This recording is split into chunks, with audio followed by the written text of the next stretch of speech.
Hello everyone, welcome back to another episode of Technologyglance.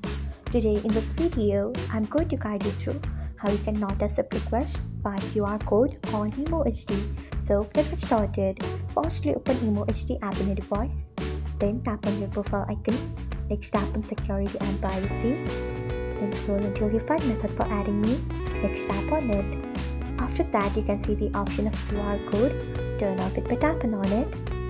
So this is how you can not accept requests by QR code on Emo HD. Thanks for watching. If you found this guide helpful, we would love it if you hit the thumbs up button below. We upload great new tech tutorials like this one every day, so do not forget to subscribe to our channel and hit the bell icon so that you'll never miss another update.